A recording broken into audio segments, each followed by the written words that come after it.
This is Ask a Couples Counselor, a show that answers all the relationship questions you're too afraid to ask. On the show, we'll take your questions and give you the tools you need to build trust and intimacy with your partner. I'm your host, Neha Kapoor. I'm a registered clinical counsellor and psychotherapist, and I'm really passionate about helping couples navigate the challenges that we all go through. Because after all, every relationship encounters some stormy weather now and then.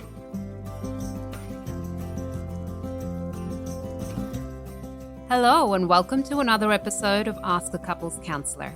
In today's episode, we're diving into the complex and deeply emotional world of family planning and loss. From the pain of struggling to conceive and feeling isolated from friends, to navigating differing desires for more children, and the heartbreak of miscarriage. These challenges can test even the strongest relationships. Together, we'll explore how to manage these emotions, rebuild connections, and find healing as individuals, partners, and families. This episode is all about understanding, compassion, and finding a path forward when the road feels uncertain. Let's get into it.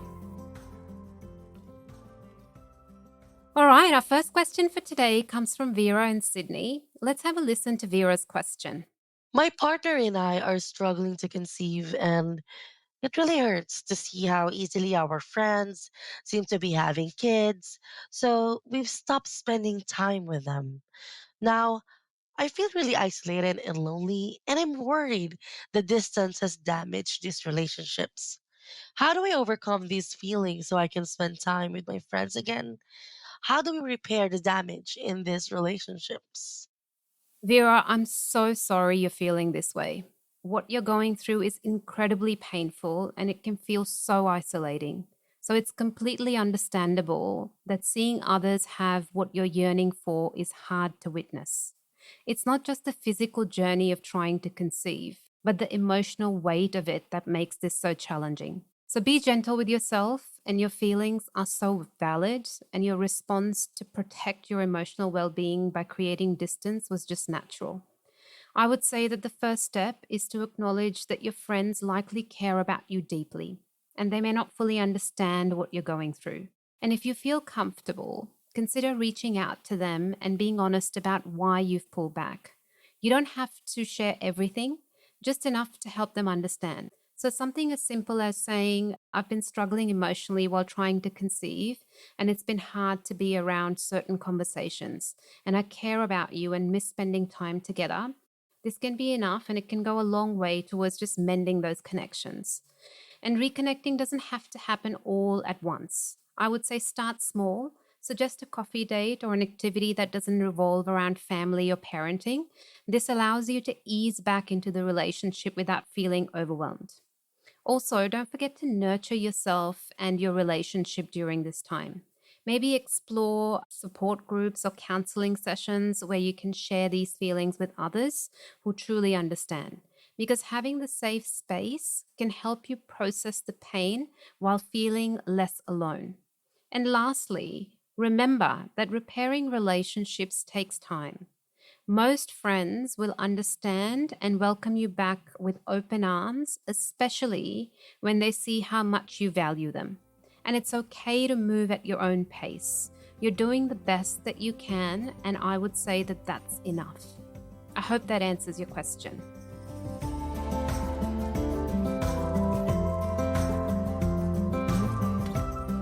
Our second question for today comes from Ethan. Let's have a listen to Ethan's question. I've got a question about how to tackle this tough subject with my wife.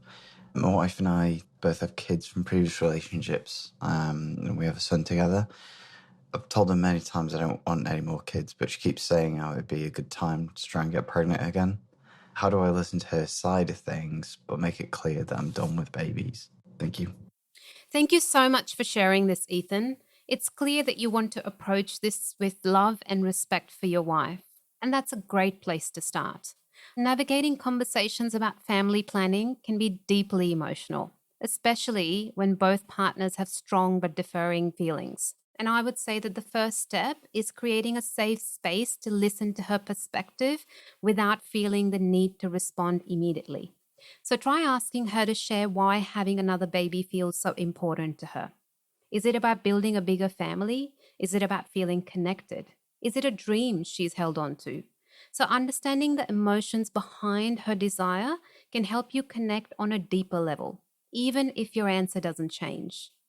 When it's your turn to share, focus on speaking from your heart about why you feel complete with the family you already have. You might say something like, I love the life we've built together, and I feel so fulfilled with the family we have now. I worry that adding another child might stretch us too thin or change the balance we've worked so hard to create. Framing it as your experience rather than a rejection of her desires can soften the conversation. And it's also worth exploring together what's driving her feelings and whether there are other ways to meet those needs, whether it's deepening your connection as a couple or investing more time in the kids you already have. Maybe you both need time to grieve the idea of no more babies while celebrating the family you've already built. And lastly, if this continues to feel like a source of tension, having a neutral space like couples counseling could be helpful to work through this with support. And your willingness to listen and validate her feelings while holding firm on your boundaries shows how much you care. And finding a way forward together will strengthen your partnership. I hope that answers your question, Ethan.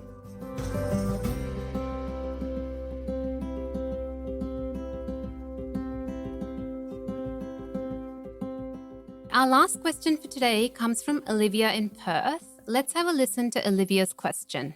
My partner and I have been trying to have a baby for a long time. We finally managed to conceive, but ultimately had a miscarriage. We're both devastated and we don't know where to turn for help.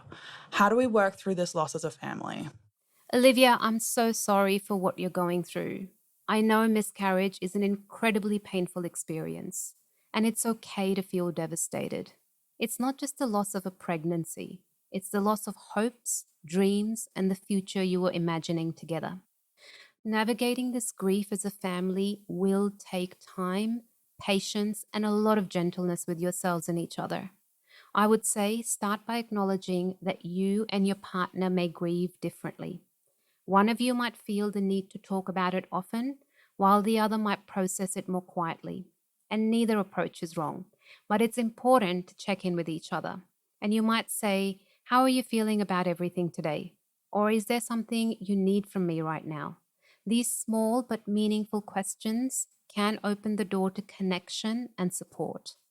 And you don't have to go through this alone. Consider reaching out to a counselor or a support group that specializes in pregnancy loss. Sometimes just talking to someone who understands can bring a lot of comfort. You might also explore rituals or ways to honor the loss together. So, something like planting a tree, lighting a candle, or writing a letter to the baby you were so excited to welcome. And as you work through this, remember to give yourselves grace because grief can feel so isolating. But leaning on each other and allowing yourselves to feel the emotions as they come can make you stronger as a couple. If you're feeling lost, it's okay to ask for help. What matters most is that you're in this together, and even in your pain, you're working towards healing as a family. I hope that answers your question. That's it for today, and before I go, if you have any burning questions you want answered, send them to novoempowercounselling@gmail.com. Let's navigate this journey together because better relationships start with understanding. I can't wait to hear from you. You've been listening to Ask a Couples Counselor, a show that answers all the relationship questions you're too afraid to ask. This show is produced by Novo Empower Counselling. We provide a range of services, including couples counselling, individual counselling, and online counselling. To find out more, visit our website novoempowercounselling.com.au. This show was produced with strategy and production support from Wavelength Creative. To make sure you don't miss an episode of Ask a Couples Counselor, be sure to subscribe to or follow the show in your podcast app. And while you're there, I'd love it if you could leave me a 5-star review. It really helps others find the show. I'm your host, Neha Kapoor, and I'll see you in the next episode.